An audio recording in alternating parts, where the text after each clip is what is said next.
OX 퀴즈를 좀 해볼게요. 6문제를 낼 건데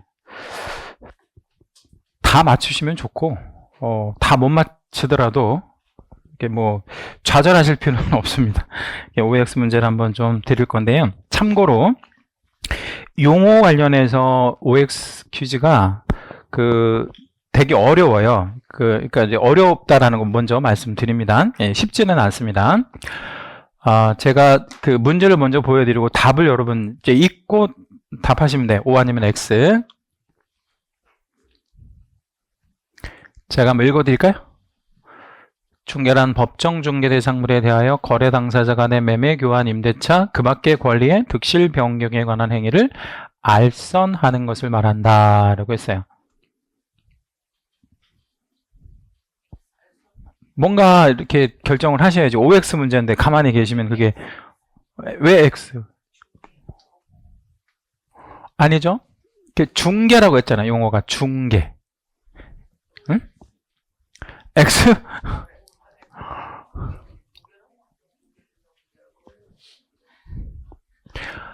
O입니다. 너무 어렵게 생각하셨구나. 그래, O예요. 자, 2번 문제.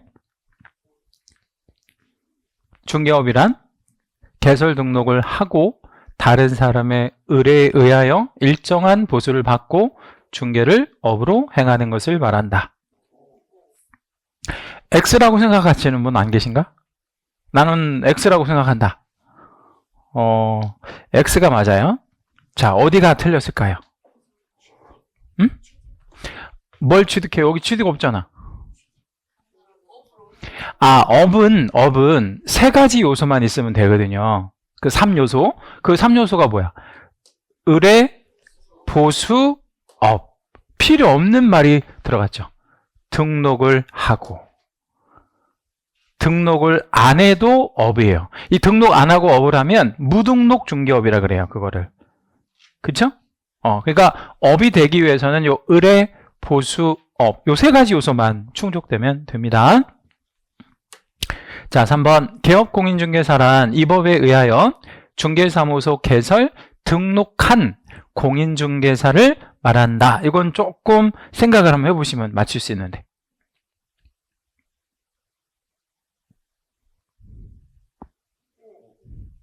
O 같죠? O 같은데 틀렸습니다.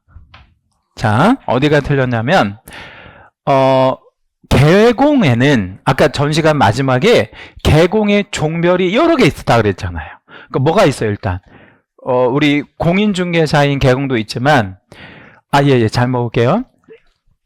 예, 그 뒤통수 나오는데 자, 공인중개사인 개공이 있고 그 다음에 또 뭐가 있냐면 부칙상의 개공도 있고 또 법인도 있잖아요.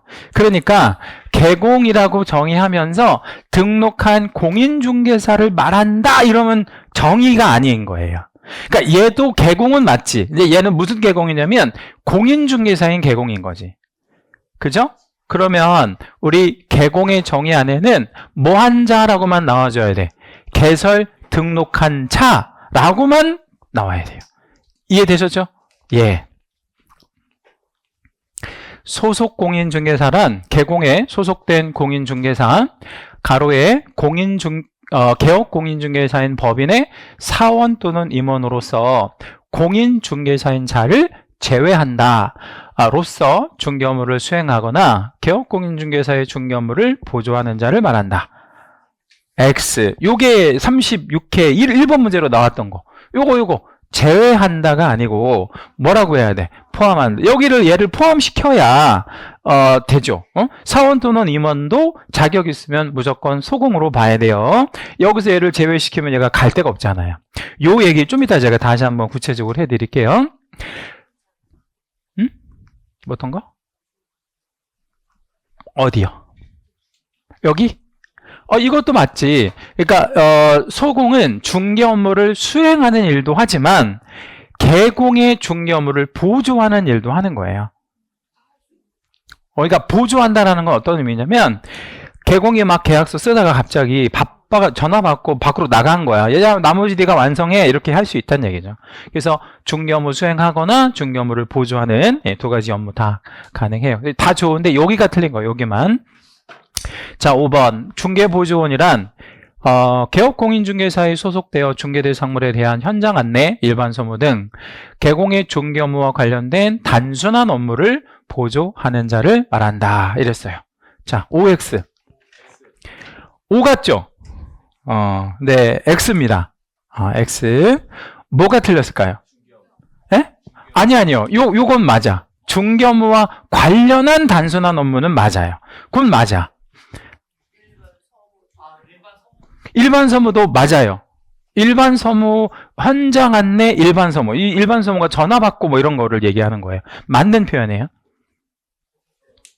소속되어도 맞아요. 소속되어야지 독립적으로 하지 않아요. 어디, 요거? 아니에요. 여기에 소속돼야지. 뭐 세탁소에 소속돼 있으면 중개보조원이 아니잖아요. 그럼 뭐냐고요? 아까 제가 채색하고 별표도 해드린 거가 빠졌어요. 힌트를 드리면. 그게 뭐가 빠졌냐면 공인중개사가 아닌 자로서. 그러니까 용어의 정의에는 여기에 공인중개사가 아닌 자로서 라는 말을 빼먹으면 틀려요. 그럼 정의가 아닌 거예요. 용어의 정의가. 그럼 여기에 뭐가 꼭 들어가야 된다고요? 공인중개사가 아닌 자로서. 왜냐하면 이렇게만 이거의 옳은 표현이라고 하면 공인중개사들도 중개보조원이 될 수 있다는 뜻이잖아. 근데 공인중개사들은 중개보조원이 절대 될 수가 없어요. 이해됐죠? 그래서 공인중개사가 아닌 자로서 이렇게 들어가야 맞는 표현이 됩니다. 자, 6번째. 개공의 종별에는 종별 아까 말씀드렸죠. 공인중개사인 개공, 그리고 부칙 개공, 그리고 법인인 개공이 있다. 그러니까 세 가지 종별이 있다는 거예요. 자, OX. O. 이거 세 개밖에 없잖아. 너무 어렵게 생각하실 거 없어요. 예. 요거 세 가지밖에 없잖아. 그죠? 우리 개공에는 공개, 그리고 부개, 법개 이렇게 있다. 그럼 제가 질문 하나만 드려볼게요. 여러분은 요 공개가 될 수 있나요? 예. 합격해가지고 등록하면 되니까. 그러면 부칙 개공은 될 수 없어요. 절대 될 수 없습니다. 부칙 개공은 옛날 복덕방 업저 시절로 가야 되는데 못 간다고요. 요거는 어때요? 법인인 개공은 될 수 있어요. 여러분이 자격을 취득해서 법인을 만들면 가능합니다. 됐죠? 예. 자, 7번째. 고용인에는 소공과 중개보조원이 포함된다. 오. 그죠? 고용인은 둘을 합쳐가지고 고용인이라고 부르잖아. 종업원들. 다시 한번 고용인은 개공의 종업원을 말한다. 예. 여기까지가 이제 우리 OX 퀴즈를 한번 보셨던 부분이고요. 제가 이제 화면을 좀 앞으로 좀 넘겨서 제가 좀 보여드려야 될 게 있어서. 잠깐만요. 예. 요게 이제 우리 해커스에 들어오시면 이제 저한테 질문을 하실 수가 있거든. 저한테 질문을 하실 수가 있는데 질문을 하시면 제가 이렇게 볼 수가 있어요. 이제 답변도 뭐 달고 하는 그 창을 제가 캡처를 한 거거든. 제가 조작한 게 아니고 그냥 캡처를 한 거야. 근데 언제 등록을 했냐면 25년 10월 23일이에요. 얼마 안 됐죠. 25년 10월 24일이면 지난달이잖아. 시험은 언제 봤어요? 10월 25일. 그러면 이틀 전이잖아. 시험 보기 이틀 전에 어떤 분이 질문을 하셨거든. 예, 근데 이거 질문글에 질문글을 뭐 제가 이분을 혼내키려고 그러는 게 아니라 뭐를 보여드리려고 하는 거냐면 용어를 지금 이분이 뭐라고 사용했는지를 보세요. 이런 말 쓰잖아. 이 중개업자라는 말은 쓰면 안 되는 말이죠. 왜 안 되는 말이에요? 그런 말도 없고 옛날에 복덕방 시절에 쓰던 말이고 중개를 업자 이렇게 만들어서 표현을 하면 안 된다 이 말이에요. 왜 안 되냐면 법률 용어가 아니라고요. 근데 이렇게 용어를 사용하시게 되면 실력이 안 늘어요. 실력 자체가. 이해되셨죠? 그래서 반드시 법률 용어로 쓰시는 게 좋고, 그러니까 이렇게 용어를 법률 용어가 아닌 용어를 사용하시다 보니까 내용도 다 틀렸어요. 내용이 틀렸다는 게 뭐냐면 나중에 다시 배울 거예요. 중개부수의 50% 범위 안에서 위약금을 지급한다. 이 표현 자체가 질문 자체가 잘못됐다고요. 왜? 여기 위약금은 50이 아니라 100%를 줘야 되거든요. 응? 네, 그렇다고. 그리고 제가 이 말을 좀 할까 말까 고민했는데 이분이 23년도 문제집을 보고 계세요. 그럼 여기서 우리가 추론해 보면 뭐를 추론해 볼 수 있어? 공부하셨다는 얘기지. 23년 책을 갖고 계시니까. 그죠? 그러니까 이렇게 하게 되면 법률 용어가 아닌 용어들을 자기 나름대로 사용하잖아요. 그러면 여러분 수험가에서 장수한다고 그러거든요. 장수 뭔지 알아요? 오래 한다고. 공부를. 그러니까 그렇게 하지 않도록 해야 되고요. 그 뭐냐면 법률 용어를 이렇게 사용하셔서 쓰시면 좋습니다. 자, 요 화면은 제가 어떻게 필기를 못하니까 원하시면 촬영을 해 놓으시는 것도 괜찮을 것 같아요. 나중에 헷갈리니까. 뭐가 헷갈리냐면, 자, 이제 우리 중개법인이, 그러니까 우리 해커스 부동산 중개 주식회사 이렇게 돼 있잖아요. 그러면 이 중개법인에 사원 또는 임원이라는 개념이 참 어려운 개념인데 그 사원 또는 임원이라는 개념이 뭔가에 대한 설명을 좀 보여드리려고 하는 거예요. 근데 이게 법인의 조직도거든요. 법인의 조직도인데 대표이사는 아까 반드시 뭐여야 한다 그랬어요. 공인중개사. 그러니까 법인의 대표는 반드시 공인중개사여야 해요. 그리고 대표만 있는 게 아니라 주식회사 같은 경우에는 감사도 있을 수 있어요. 감사. 그러면 이 감사도 공인중개사여야 하는데 왜 얘가 감사도 공인중개사여야 하냐면 대표를 이따가 또 나올 거예요. 대표 제외하고 사원 또는 임원의 3분의 1 이상이 공인중개사여야 해요. 3분의 1 이상이 또 역시 공인중개사이어야 합니다. 얘 빼고 얘는 반드시 공인중개사여야 하고 대표를 제외한 나머지 사원 또는 임원의 3분의 1 이상이 우리 3분의 1 이상이에요. 공인중개사여야 한다. 그러면 감사가 한 명 있잖아요. 그러니까 얘도 공인중개사이어야 하는 거예요. 그죠? 자, 그러면 감사 말고 이사가 한 명이 더 있대. 그럼 얘는 자격 없어도 괜찮아요? 아니면 꼭 있어야 돼? 없어도 되지. 왜냐면 3분의 1 조건만 맞춰주면 되니까. 그러면 요 대표 빼고 감사, 이사, 3명이야. 자, 대표 빼고 감사, 이사 3명이면 그 중에 몇 명만 공인중개사이면 됩니다. 한 명, 그러니까 3분의 1이니까. 여기는 지금 한 명밖에 없으니까 얘가 반드시 공인중개사여야 하는 거예요. 그리고 요 둘을 합쳐서 뭐라 부른다? 사원 또는 임원이라고 부른다. 이해되셨죠? 얘네를 뭐라고 한다고요? 사원 또는 임원이라고 해요. 사원 또는 임원. 아니라고 아까 말씀드렸잖아. 그러니까 여기 보면 이 신입사원이나 이런 사람을 말하는 게 아니에요. 신입사원이나 평사원이나 이런 사람을 말하는 게 아니라 직급이 높은 무한 책임사원. 이해되셨죠? 자, 그리고 이제 요 조직도 밑에 보니까 부장이 있고 과장이 있네. 그러면 부장은 공인중개사의 자격이 있으니까 얘는 소공인 거죠. 그죠? 얘는 중개보조원. 얘는 중개보조원이 되는 거고. 자, 이쪽 부서는 위에가 차장이고 밑에가 신입사원인데 얘는 특이하게 얘가 자격이 없는데 신입사원이 자격이 있네. 그러면 여기는 누가 소공이야? 얘가. 얘는 중개보조원이고. 그럼 이쪽 부서에서는 계약서를 누가 써야 돼? 얘가 써야 되는 거야. 계약서를. 이해됐죠? 예. 그리고 여기 이제 분사무소라는 개념이 있는데요. 분사무소는 지점 같은 거라고 생각하시면 돼요. 지점. 그러니까 여기가 본점이라고 생각하시면 되고 여기가 이제 지점 같은 건데 그러면 예를 들자면 본점은 서울에 있는데 종로에 있는데 지점은 부산에 있을 수 있잖아요. 그러면 지점에서 계약서 쓸 수 있을까요? 못 쓸까요? 쓸 수 있지. 그러면 계약서는 꼭 자격이 있는 사람이 써야 되니까 여기 보면 책임자가 분사무소 책임자라고 그래요. 얘가 꼭 자격이 있어야 돼요. 자, 그러면 분사무소에서는 얘가 계약서 쓰는 거야. 도장도 얘가 찍고 대표가 내려가서 할 필요는 없어요. 다만 이쪽에서 발생한 문제가 있으면 어떤 뭐 형사 문제, 민사 문제 여러 가지 문제가 생기잖아요. 이 법인에서 같이 책임을 집니다. 얘도 책임을 지지만, 예, 이런 어떤, 예, 흐름이라고 보시면 될 것 같아서, 그, 법인의, 조직도를 한번 말씀드린 겁니다. 그리고 아까 얘기했던 이제 종별 그 뭐 부분이었고요. 예, 말씀드렸던 거고. 중개랑 중개업은 서로 다르다라고 말씀드렸죠. 예. 자, 여기서 제가, 요 얘기를 좀 잠깐만 하려고 제가, 예, 뭘 좀 하나 만들어 봤는데요. 이거는 제가 올해 처음 만들어 가지고 보여드리는 거예요. 옛날에는 이런 거 안 했던 겁니다.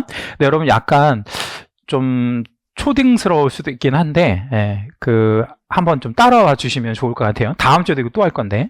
제가 이 자격이라고 써놓고 밑에 선비사자를 썼어요. 자, 자격을 갖고 있는 사람을 뭐라고 부르죠? 공인중개사. 어떻게 하면 공인중개사가 될 수 있죠?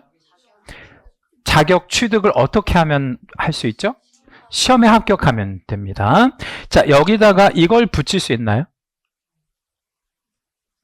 예. 자, 그러면 뭐라고 읽어? 개업 공인중개사라고 읽으면 되겠죠. 개업 공인중개사. 이걸 어떻게 하면 돼요?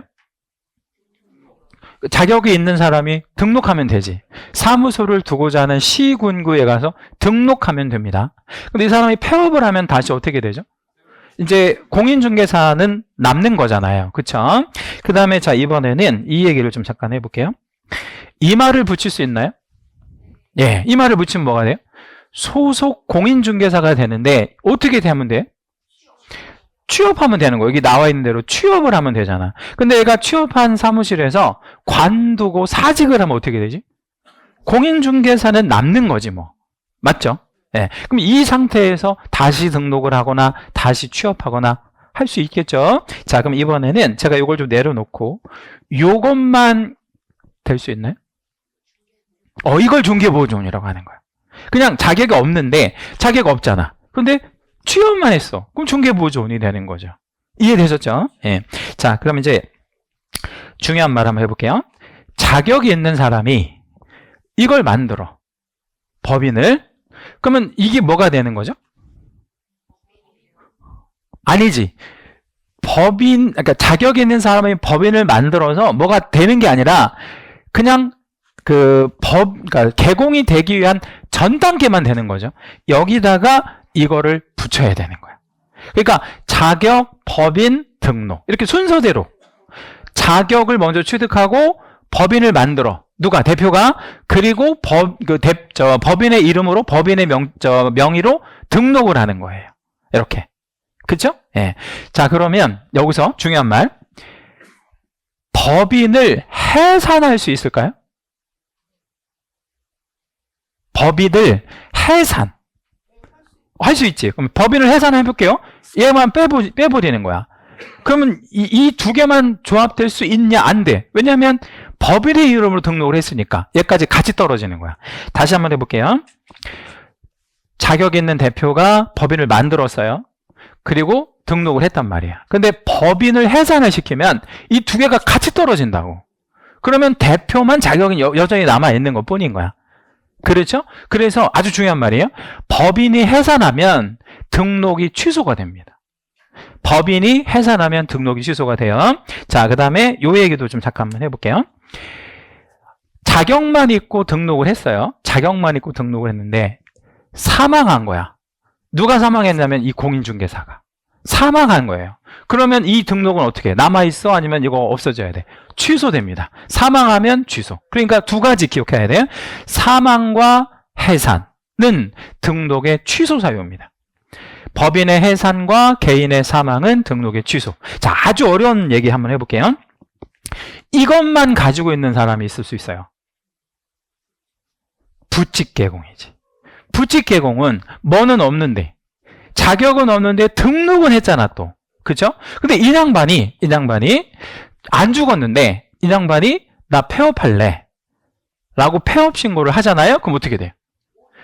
아무것도 이제 없는 거야.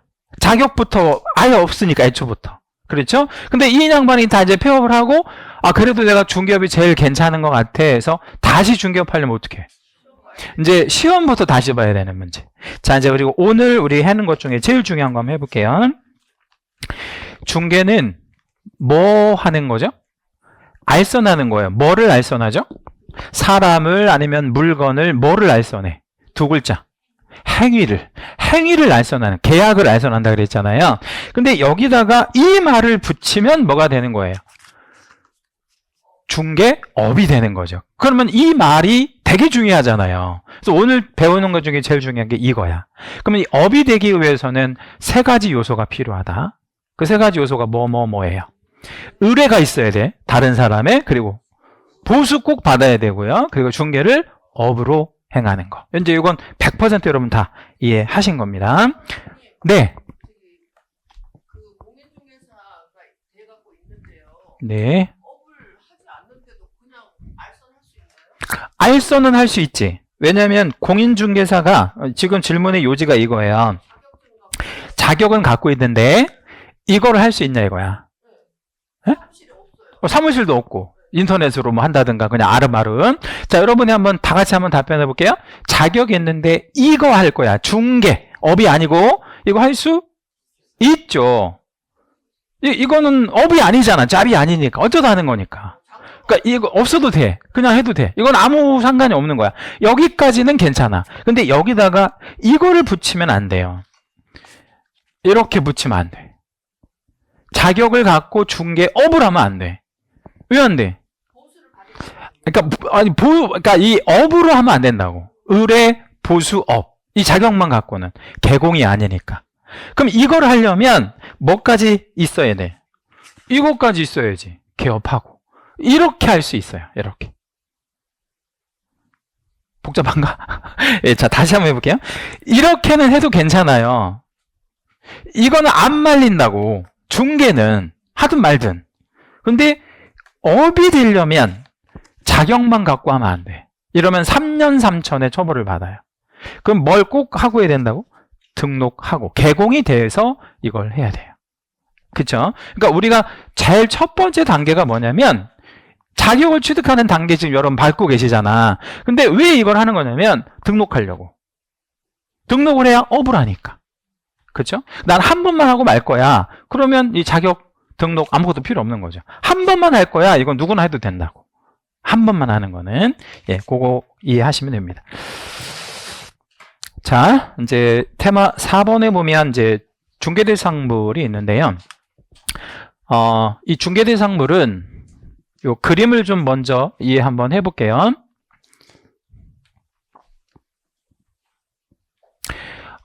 일단 여러분 부동산이라는 정의는 좀 알고 계셔야 되는데 부동산, 그러니까 부동산이 뭐냐 이렇게 시험에 물어보진 않아. 우리 공인중개사 시험이 그 정도로 이렇게 쉽게 나오진 않거든요. 근데 그냥 상식적으로 부동산이 뭐냐, 부동산이 뭔지를 정확하게 답변해 주실 분, 제가 답변할 수 있는 기회를 좀 드릴게요.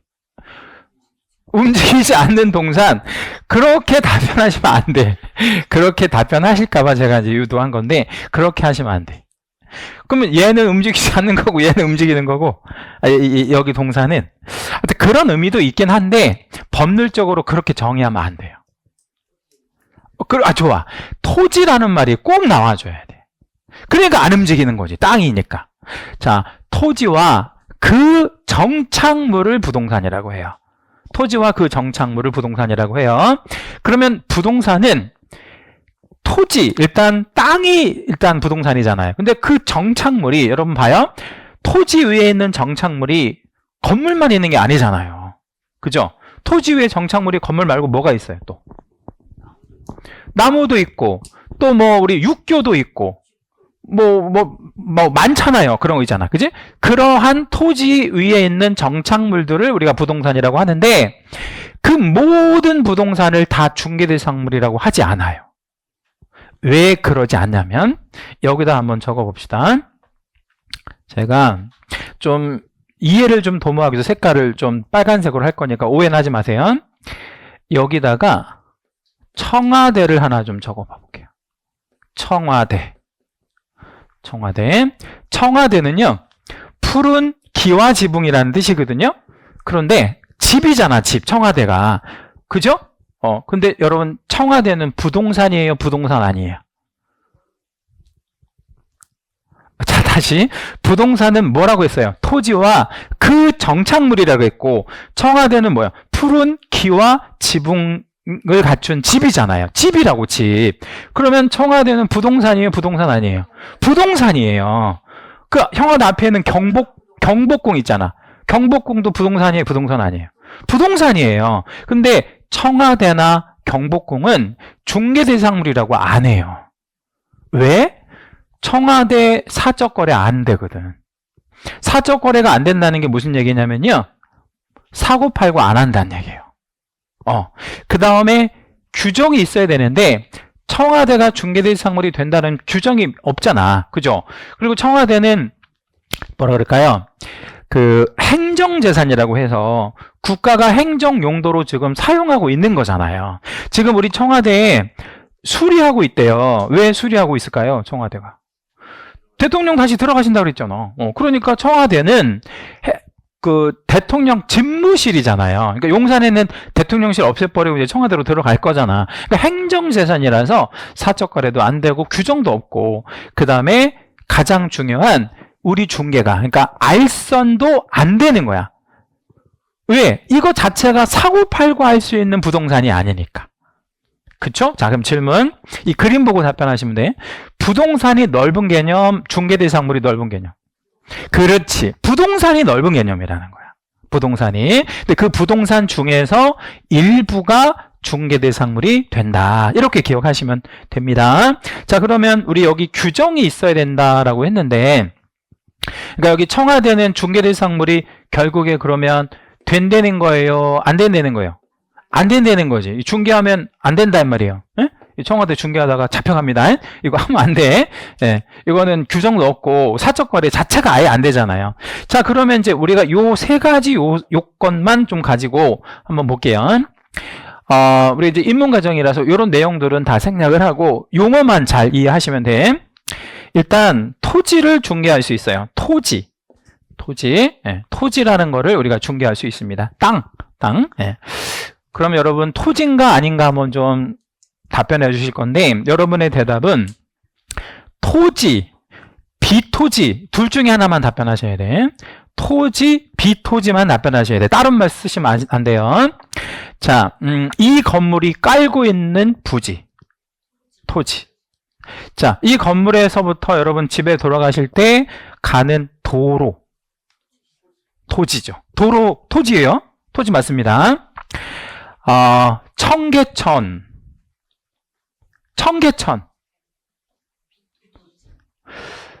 자, 청계천을 여기서 되게 가깝잖아요. 청계천에서 마지막 천자가 하천이라는 뜻이거든. 하천도 토지입니다. 여기 보면 하천이라는 말 나오잖아. 하천. 이것도 토지에 들어가요. 청계천 이런 거. 예. 자, 그러면 바다는 비토지예요.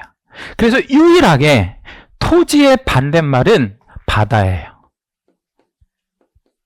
뭐 아니면 토지구나. 에? 바다 아니면 토지구나. 이렇게 생각하시면 아주 간단해. 바다가 아니면 토지야, 그냥 다. 이해되셨죠? 예. 하천도 토지입니다. 예. 자, 그 다음에 이제 건축물은 지붕, 벽, 그리고 기둥이 있는 공작물, 뭐 이렇게 되어 있는데, 전형적으로 여러분 앉아 계신 이 건물 있잖아요. 이 건물이 뭐라고 보시면 되는 거예요? 건축물이라고 보시면 되는 거죠. 그죠? 나머지 이제 세부적인 건 차차 말씀드리도록 하고, 여기에 정답 하나만 좀 적어 드릴 건데, 입주자로 선정될 지위라는 게 있어요. 선정될 지위가 있고, 여기는 입주권 같은 거는 이미 선정이 된 거고 그래요. 자, 여러분이 이제 30년 된 아파트 하나를 갖고 계신다고 가정해 봅시다. 30년 된 아파트 하나 갖고 있는데 노후화돼서 이제 재건축을 한대. 그죠? 그럼 여러분이 그 아파트 소유자면 내가 그 조합원의 지위를 갖고 있는 거잖아요. 그죠? 그럼 새 집에 내가 들어갈 거잖아요. 그건 뭐라고 하냐면 재건축이나 재개발 입주권, 조합원의 지위라고 그래. 그러면 이거는 하나의 지위잖아요. 이거 사고 팔 수 있어, 없어요? 있죠. 내 거니까. 내 지위니까. 근데 그게 아니라 입주자로 선정이 될 예정인 거야. 당첨만 된 거지. 당첨만 돼서 입주자로 선정만 될 지위면 이거는 사고팔고가 안 된다는 거예요. 예비적 지위니까. 이미 확정된 지위여야만 우리 중개대상물이 된다. 그 다음에 아까 얘기한 대로 건물만 토지의 정착물이 아니라요. 이런 것도 이제 토지의 정착물인데 여기다가 채색 하나만 좀 잡아주시고요. 여기도 마찬가지. 아주 중요합니다. 이런 것들. 두 개 다. 수목은 나무를 말해요. 임목도 나무를 말합니다. 수목도 나무, 여기 임목도 나무인데 이렇게 한번 생각을 한번 해볼게요. 그림을 한번 제가 보여드리면 일단 이 명인 방법에서 이 명인 방법이 뭔가가 되게 중요한데 이 얘기를 좀 잠깐만 해볼게요. 아니구나.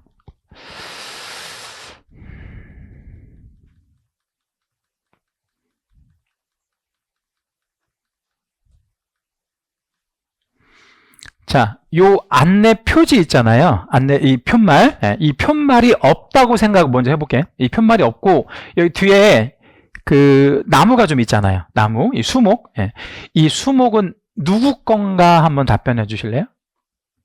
이 편말 뒤에 있는 나무, 이 편말 말고, 편말은 없다고 생각하시고, 요 나무, 누구 거예요? 토지 소유자 거야. 왜냐면, 토지와 임목은 하나의 부동산으로 보거든요. 부합관계라고 해서 토지와 나무는 하나의 부동산으로 봅니다. 그런데요, 이 나무들 중에 특별히 이렇게 편말을 하나를 붙였어요. 편말을 붙여서 이게 제가 구글 뭐 이런데 몇 시간을 뒤졌는데 유일하게 이 화면밖에 없어가지고 화질이 별로 안 좋긴 한데 이거밖에 없어. 그래서 이걸 어쩔 수 없이 좀 이 화면을 쓰는 건데 집원 있고 여기 이제 품명이라고 해가지고 이 나무의 종류가 뭐 소나무 뭐 이런 거예요. 그리고 소유자가 박노북이라고 하는 박노복인가 보다. 박노복 씨가 이거를 이제 편말을 붙여서 내 거다라고 이 나무를 심은 거예요. 이 사람이. 그리고 이제 전화번호 뭐 문제 있으면 나한테 전화해 뭐 이런 뜻이에요. 자, 그러면 이 편말을 붙여놓는 거를 명인 방법이라고 합니다. 내가 소유권이 나한테 있음을 표시해 놓는 일체의 방법, 이거를 명인 방법이라고 그래요. 그럼 나무가 내 거라고 표시하는 방법이 무슨 방법이라고요? 명인 방법. 자, 그럼 명인 방법을 갖춘 이 뒤에 있는 나무들은 누구 거예요? 이 박노복 씨 거예요. 그렇죠. 땅은 누구 거야?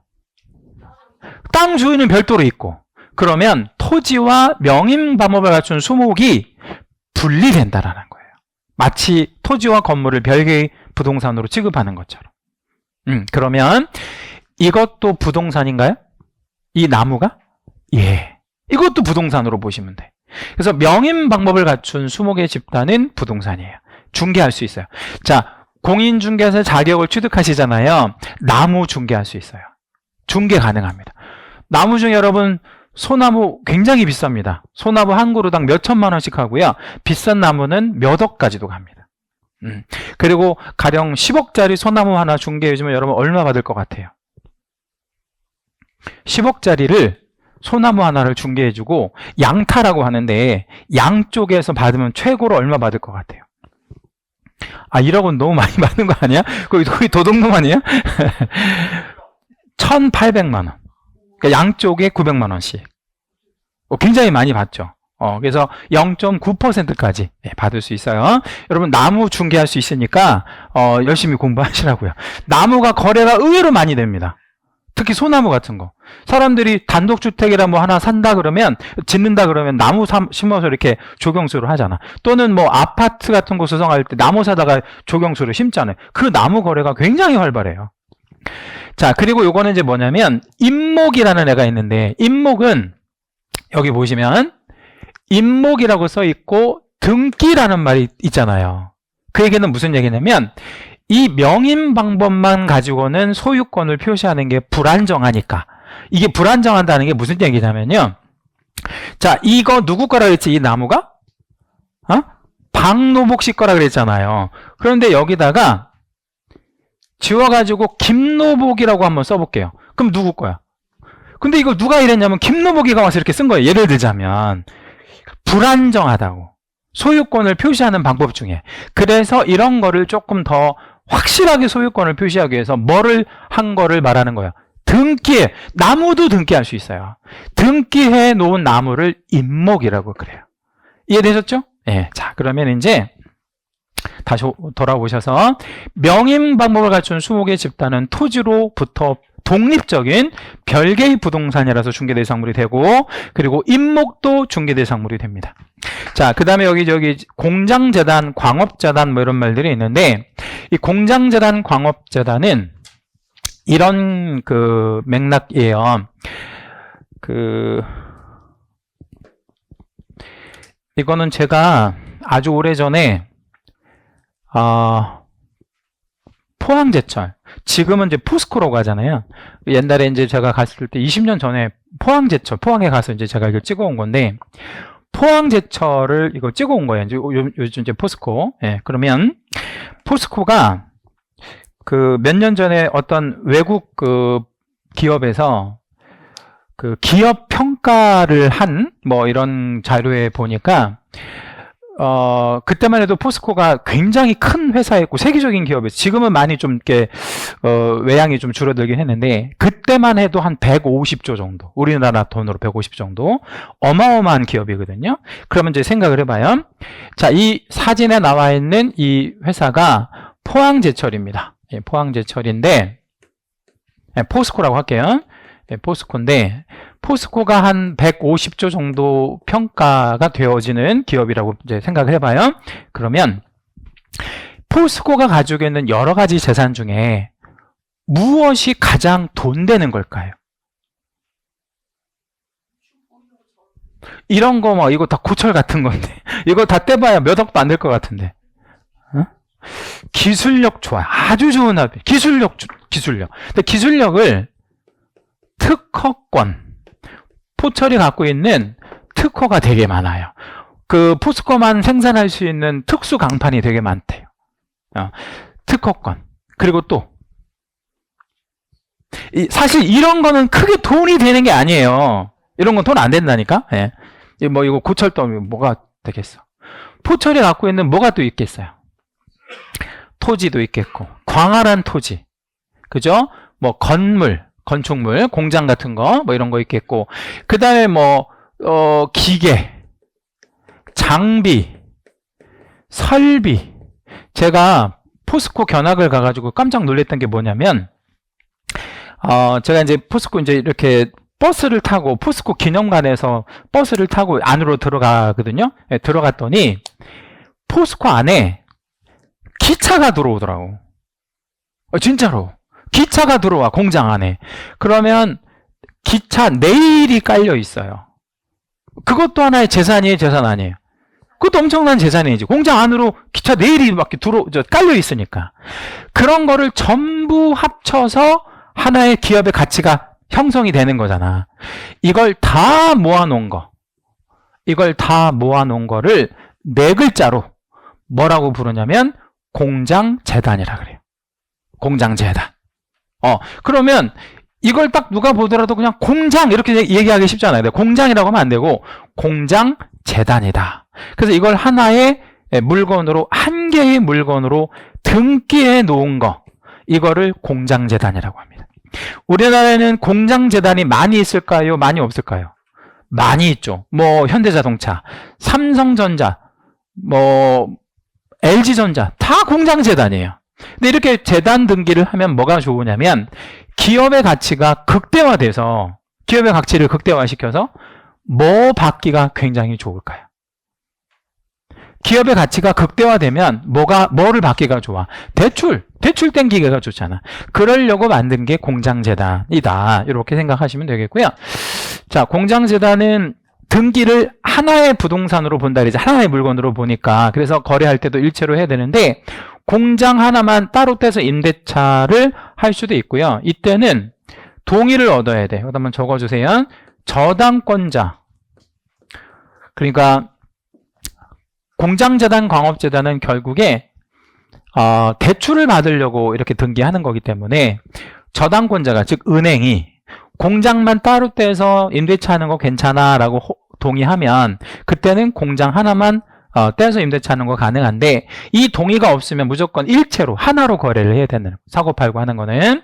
그리고 강업재단은요, 우리나라에서는 거의 없는 축에 들어가는데, 우리나라는 알다시피 그 지하자원이 많이 없잖아요. 예, 그래서 뭐 미국으로 말하면 그 석유 회사 있는 거 뭐 많잖아요. 그렇죠? 예, 이런 그 뭐 텍사스나 이런 데 가보면 석유 회사들 되게 많은데, 그런 석유 회사가 우리나라에도 있다면, 석유가 막 우리 지하자원이 많다면 그런 거를 기업화 시켜서 만든 게 광업재단이다. 이렇게 생각하시면 되는데, 우리나라에 몇 개 있기는 해요. 우리나라에 뭐가 좀 땅 파면 많이 나와요?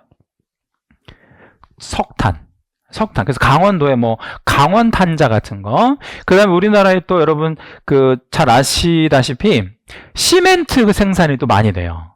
그래서 쌍용양회 뭐 이런 회사 있잖아. 그런 회사들이 대표적인 광업재단이고, 이렇게 광물을 채굴할 수 있는 기업을 갖고 있는 여러 가지 기술력이라든가 뭐 장비, 설비 이거 합쳐가지고 광업재단이라고 한다. 그럼 정리해 볼게요.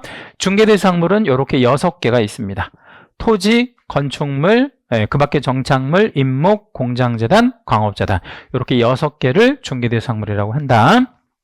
다만 이제 이 중에서 중개대상물이 되려면 사적으로 거래할 수 있어야 되고, 돈 주고 사고 팔고 할 수 있어야 된다. 그 다음에 이제 여기 임목이랑 광업재단, 공장재단 뭐 이런 것들은 그 등기가 되어진 거잖아요. 이것도 등기가 된 거고, 수종의 제한은 없다라는 거는 아까 제가 잠시 보여드렸던 거 소나무 보여드렸잖아요. 소나무만 등기할 수 있는 게 아니라 대나무도 등기할 수 있어요, 없어요? 있죠. 대나무도 우리 그 필요한 하다면 얼마든지 등기할 수 있는 거죠. 그리고 공장재단, 광업재단은 재산의 전부나 일부로 구성한다. 아까 보여드렸던 이런 여러 가지 그 뭐 기계, 장비, 설비를 다 이제 묶어서 등기할 수 있고, 반드시 소유권만으로 구성할 필요는 없다. 이 말이 무슨 얘기냐면, 여기다가 지상권을 한 번만 적어 주실래요? 네. 지상권.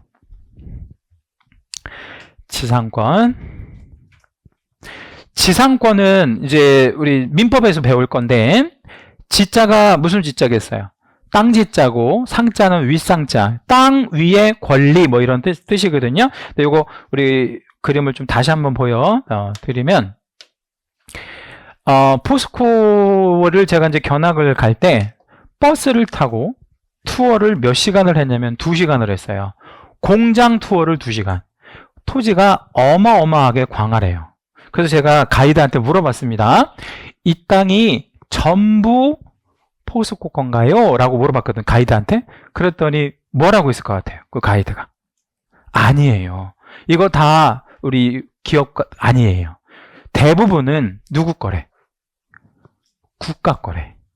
국가의 땅을 포스코가 쓰고 있는 거예요.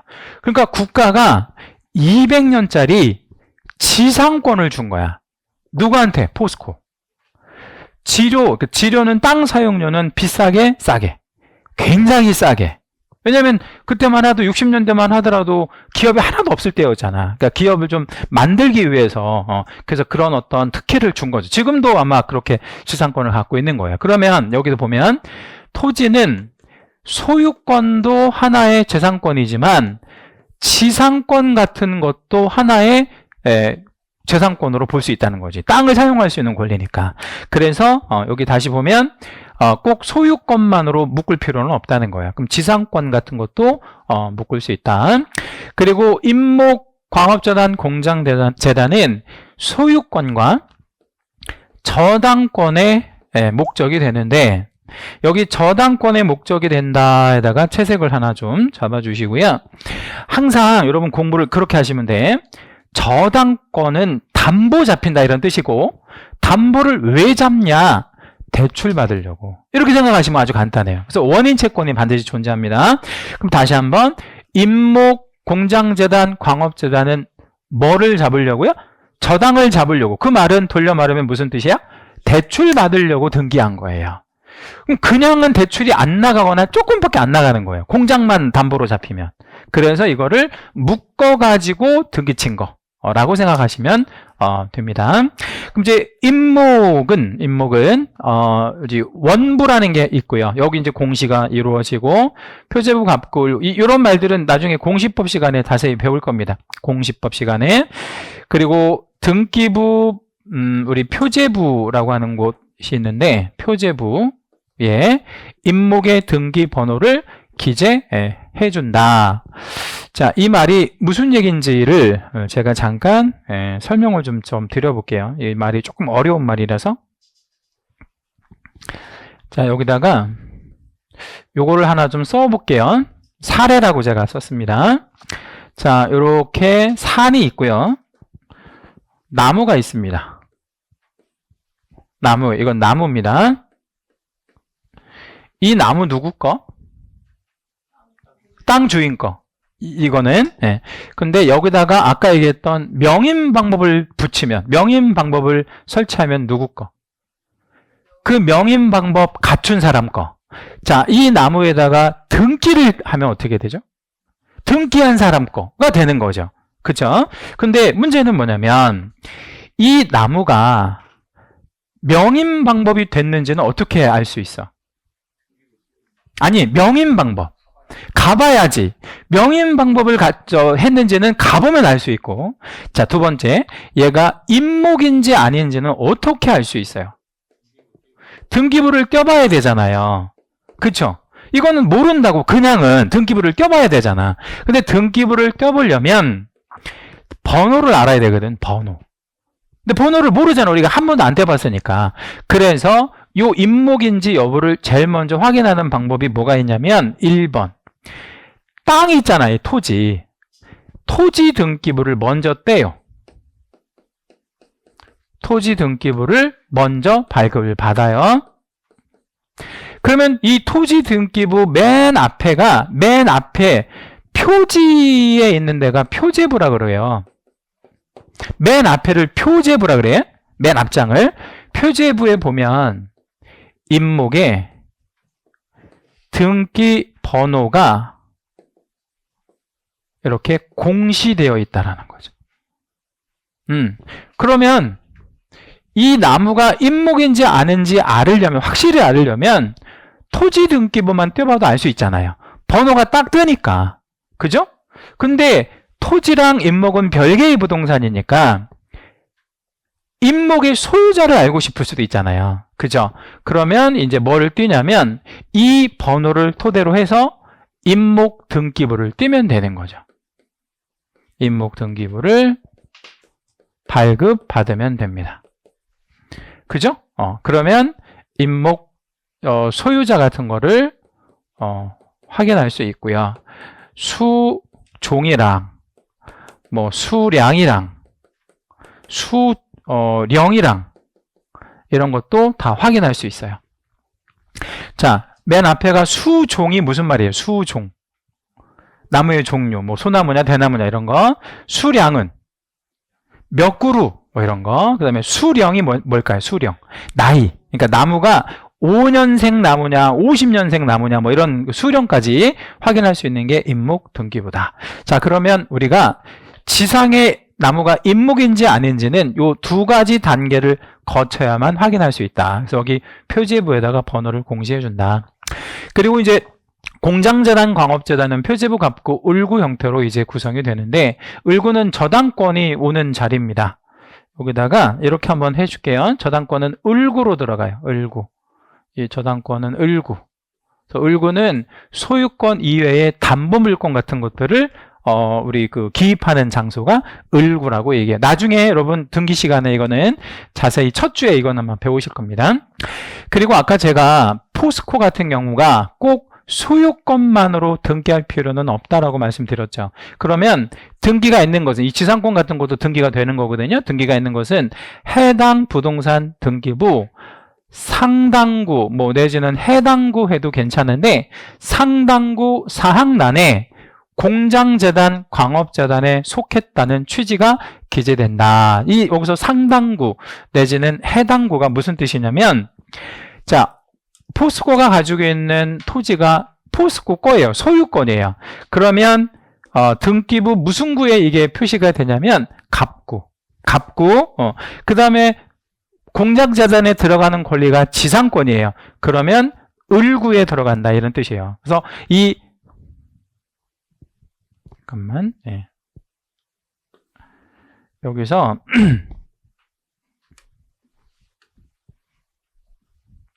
상당구라는 게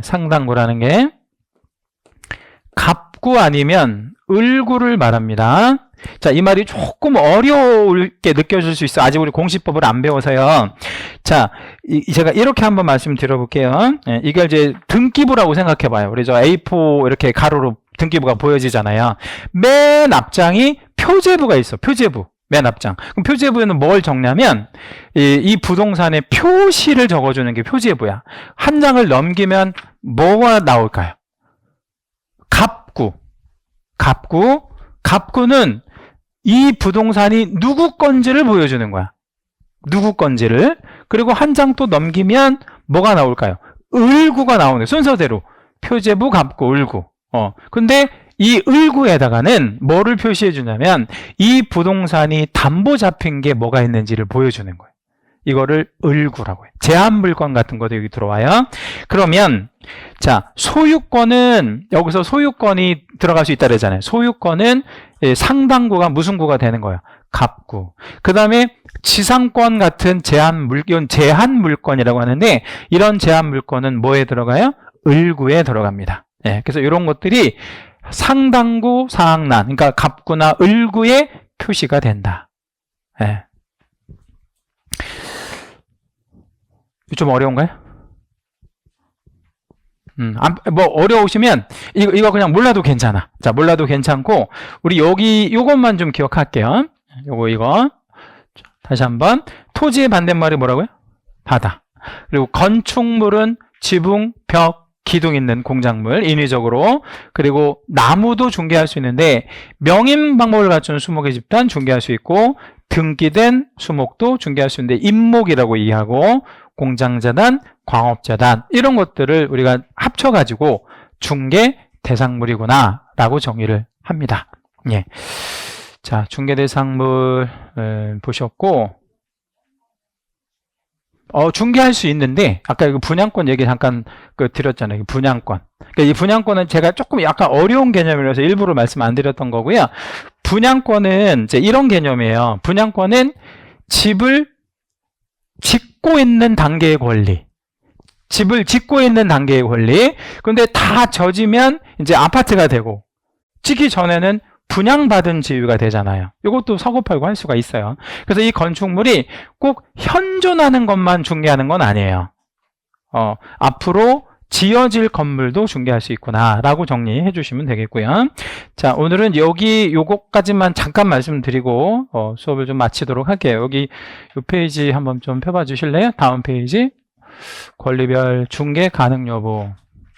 이거는 뭐랄까요? 그 민법적인 지식이 조금 이제 있으셔야 보기가 좀 편하신데 지금 보기가 약간 좀 어려울 것 같을 수도 있어요. 그래서 요거는 제가 몇 개만 좀 말씀을 드릴 건데, 자, 일단은 그 채색만 좀 몇 군데 일단 해볼게요. 여기 이제 저당권에다가 채색하시고 유치권, 예.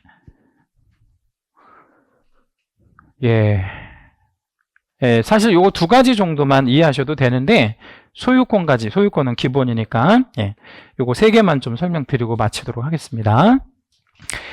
자, 여기 위에다가 제가 한번 이거 적어봐 드릴게요. 예, 사례를, 구도를 한 번만 좀 잡아 드리려고 그래요. 제가 이제 용어를 설명 다 드렸으니까 이제 쉽게 강의할 수 있어요. 개공이라고 써봤어요. 자, 개공이면 뭐? 누구? 등록한 자. 개업공인 중에서 내 등록한 자가 매도인과 매수인 사이에 이 둘을 소개만 시켜주면 중개가 아니에요. 근데 이 둘을 소개를 시켜서 얘네가 뭘 하면 계약, 무슨 계약? 여기 매도, 매수라고 제가 썼으니까 정확하게 매매 계약을 체결하게 되면 여기다 한번 적어드릴게. 매매 계약을 얘네가 이제 체결하게 되면 중개가 된 거잖아요. 중개는 이렇게 삼각구도가 이렇게 형성이 되는 거예요. 중개는 삼각구도가 형성이 돼요. 그런데요, 중개는 이 계약을 할 수 있도록 알선하는 게 중개잖아요. 근데 결과적으로는 얘네가 어떤 집을, 이 집인데 이 집을 사고 팔고 한 거거든요. 근데 매매 계약을 했는데 결과적으로는 권리가 득실이 이루어져요. 권리가. 자, 어떤 권리가 득실이 이루어져요? 매도와 매수를 했으면 소유권. 그럼 여기다 이제 적어 받을게요. 매매를 하게 되면 소유권의 득실이 이루어진다. 이거. 맞죠? 이건 결과인 거야. 이거는 우리가 여기에 개입한다기보다는 이 매매 계약에 개입을 했더니 결과적으로 소유권의 득실이 이루어지는 거죠. 그러면 결과적으로 소유권에 우리가 개입할 수 있는 거야, 없는 거야? 있는 거죠. 왜? 소유권의 득실이 결과적으로 이루어지니까 우리 중개는, 개공은 소유권의 득실에도 개입할 수 있는 것이죠. 그렇죠? 매매라는 원인을 통해서. 예, 그렇게 생각하시면 돼요. 자, 그러면 누가 소유권을 득했고 누가 소유권을 실했는지 좀 설명해 주실래요? 득실. 매수가 득, 얘는 실 한 거지. 예. 근데 매매를 통해서. 예. 자, 여기까지 이해되셨고. 자, 근데 이제 매수가 개공한테 이렇게 부탁을 해요. 뭐라고 부탁을 하냐면 사장님, 내가 이 집을 사는데 돈이 좀 부족해요. 돈이 부족하대. 그래서 대출을 좀 소개시켜 달래요. 자기가 뭐 받아도 되는데 개공을 통해서 좀 이렇게 대출을 하면 금리가 조금 더 싸게 대출 받을 수 있어요, 실제로. 그래서 얘 때 저 부탁을 해서 개공이 원래 거래를 했던 은행이 있었거든요. 이 은행을 얘한테 소개시켜 준 거야. 여기는 원래 거래 관계가 있었어. 주거래 은행이었어요. 근데 은행을 얘한테 소개를 시켜 준 거예요. 그래서 요렇게 대출이 있었어요. 대출. 돈을 빌려준 거야. 근데 여러분, 은행에서 대출을 그냥 해줘요? 아니면 어떻게 하고 대출을 해줘? 담보 잡고. 그 담보 잡는 거를 뭐라고 표현할 수 있어요? 저당권. 네, 그래서 여기는 저당권의 득실이 생기는 거예요. 저당권의 득실이 생기는 거죠. 자, 똑같은 질문을 한번 드려볼게요. 누가 저당권을 득했고 누가 실했나 한번 답변해 주세요. 은행이 득했지. 저당권자가 되는 거고요. 매수가 실한 거지. 저당권을 잡혀준 거지. 어디에다가? 아니, 그러니까 무슨 물건에다가? 이 집에다가, 내가 사는 집에다가. 그래서 이거를 두 글자로 이 집이라는 물건의 저당을 잡았다 그래서 물권이라고 그래요. 물권. 예, 우리 민법 시간에 배울 거예요. 그러면 이때 저당권의 득실이 이루어졌잖아요. 그러면 이 저당권의 득실이 이루어지는 원인 계약은 매매를 통해서 소유권이 득실되듯이 저당권의 득실 원인은 대출이다 이렇게 생각하면 안 되고, 이 대출을 통해서 뭐를 같이 하냐면 저당권 설정 계약이라는 걸 하게 됩니다. 저당권 설정 계약을 또 하게 된다고 여기다 한번 적어 드릴게요. 대출 플러스 저당권 설정 계약을 해요.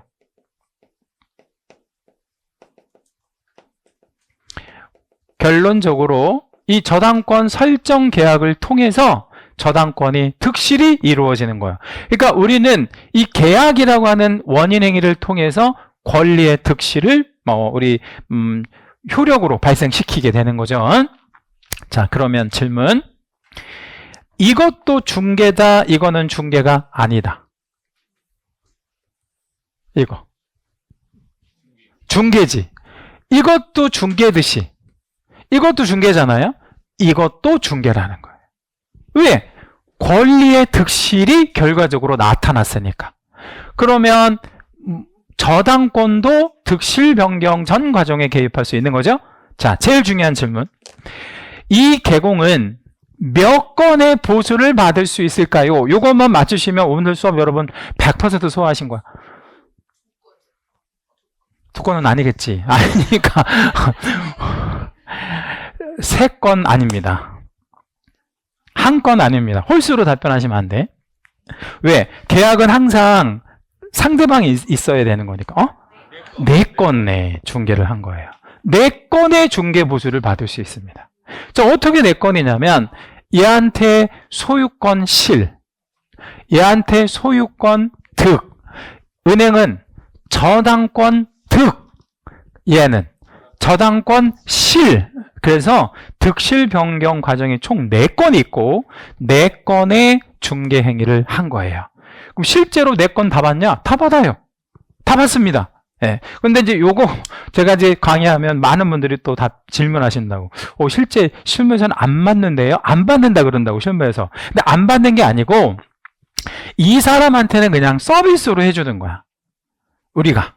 왜? 이 사람은 소유권에 득을 했으니까 요건만 받고 저당권 실에 대한 보수는 안 받아서 그렇지, 실제로는 이 사람한테도 받는 게 원칙이고요. 그리고 아주 많이 하는 질문, 은행도 중개보수 주냐를 아주 질문 많이 하거든요. 여러분 답변해 보세요. 은행이 중개보수 줄까 안 줄까요? 제일 잘 줘. 은행에서 제일 잘 줍니다. 이거 왜 잘 주는 거야 그러면? 다음에도 또 알선 해달라고. 왜냐하면 은행에서 담보대출이 최고 안전하잖아. 그러니까 이 은행에서 제일 잘 주고 이렇게 진행되는 겁니다. 그래서 소유권, 저당권 이렇게 할 수 있다. 이제 유치권만 설명드리면 될 것 같아요. 유치권은 조금 어려운 표현인데, 유치권은 여기 밑에다가 사례를 한번 좀 드려볼게요. 이것만 하고 마치겠습니다. 나는 유치권을 본 적이 있다. 손 한번 들어볼래요? 나는 유치권을 본 적이 있다. 자, 우리 앞에 선생님한테 질문을 들어볼게요. 유치권을 어디서 보셨어요? 건물에 보면 프랜카드가 이렇게 있어서 유치권 뭐 행사 중 뭐 이런 거 있잖아. 유치권이 그렇게 보통 이루어지거든요. 그 유치권이, 자, 이렇게 제가 건물인데 이게 50층짜리 건물입니다. 근데 외벽 청소를 해준 A라는 업자가 있어요. 외벽 줄 타고 올라가서 청소해주는 외벽 청소업자거든요. 근데 이 사람이 1억의 채권을 갖고 있어요. 1억 채권. 이거를 원인 채권이라고 합니다. 네. 이 원인 채권을 갖고 있는 상태에서 이 사람이 이 건물 주인한테, 부동산 소유자한테 1억 주세요. 당신이 준다고 했잖아요. 라고 했는데 안 주는 거예요. 그죠? 자, 그럼 여러분이 A라면 어떻게 하시고 싶어요? 청소를 해줬다는 얘기는 무슨 얘기냐면 건물의 가치가 그만큼 상승한 결과가 있잖아요. 그죠? 자, 그러면 여러분이 A면 어떻게 하고 싶어? 안 주는 거예요. 돈 안 줘. 이 돈이 엄청나게 많은 사람인데. 그럼 어떻게 할까요? 달라고 했는데, 몇 번이나 달라고 했는데 안 준다니까요. 안 주면 어떻게 할까요? 돈 받는 게 제일 좋은 게 들어놓으면 제일 좋잖아. 그죠? 네, 어디서 들어누워? 이 건물 어디서? 50층 옥상에서? 그럼 어디서 들어누워야 될까요? 1층 로비에서. 그래서 다른 사람들이 봐야지. 그러면 여기 건물주가 경찰한테 연락을 해가지고 잡아가라고 하면 잡아갈 수 있다, 없다? 없다. 왜 없다? 나는 권리 행사 중이기 때문에. 그죠? 그래서 이걸 가지고 유치권을 행사할 수 있습니다. 1층에서 들어 누우면 돼요. 그죠? 네. 돈 달라고. 그러면 이제 경찰 신고하면 경찰이 왜 여기서 이러고 있냐 그러면 나 민법 320조에 의한 유치권 행사 중입니다. 이러면 그냥 간다고. 오히려 그 사람을 끌어내면 그걸 권리 행사 방해죄로 처벌을 받을 수 있어. 이게 권리인 거예요. 하나의 물권이 되는 거예요. 자, 그러면 질문 드릴게요. 이 유치권 가격이 있어요? 소유권처럼 유치권에도 가격이 있어, 없어? 없지 않지. 있지. 가격이 있잖아. 얼마? 1억짜리 1억짜리 가격이 있잖아요. 그러면 이 A가 이거를 팔을 수도 있을까요? 응? 이 유치권이 가격이 있다면 파는 것도 어때? 가능하겠지. 그럼 여러분 이거를 1억에 팔려면 살 뿐.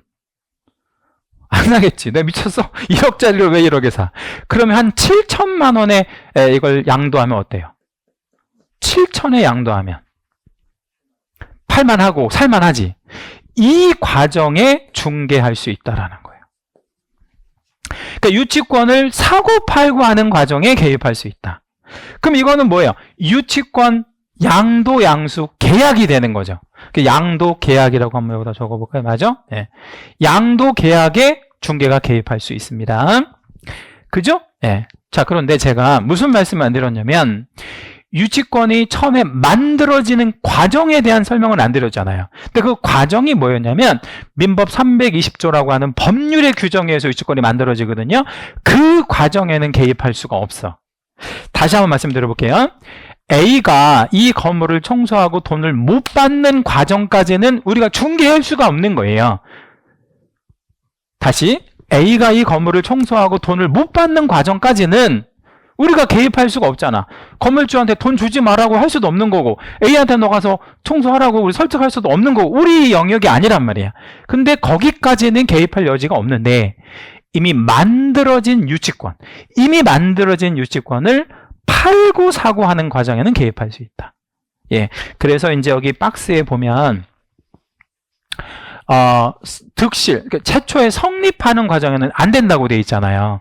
근데 유치권이 이전, 그러니까 점유와 채권을 일체로 이전하는 과정에는 개입할 여지가 있다 이 말이에요. 그래서 여기다가 별표를 한번 해줄게요. 자, 나머지는 거의 시험에 출제하진 않아요. 요거 두 가지는 꼭 기억해 주셔야 돼. 자, 다시 한번 이제 요것만 정리하고 마치겠습니다. 저당권에도 개입할 수 있다, 없다?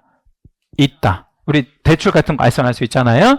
유치권에도 개입할 수 있는데 성립하는 과정이 아니라 처음 만들어지는 과정이 아니라 그 유치권이 이미 만들어졌고 그 유치권을 파는 과정에 그거를 우리가 중개할 수 있다. 이렇게. 그래서 폭넓게 생각하시면 돼요. 폭넓게.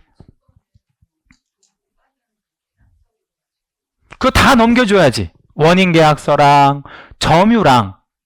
그러면 점유까지 넘겨준다는 얘기는 여기서 들어놓는 걸 누가 들어놓아야 돼?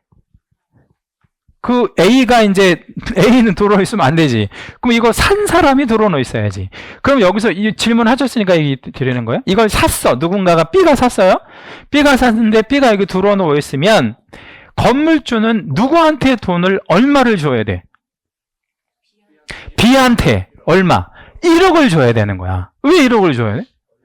원래 채권이 1억이니까. 그러니까 3천만 원의 차액을 내가 먹을 수 있는 거죠. 그러니까 유치권도 사고팔고 할 수 있는 거래 시장도 존재합니다.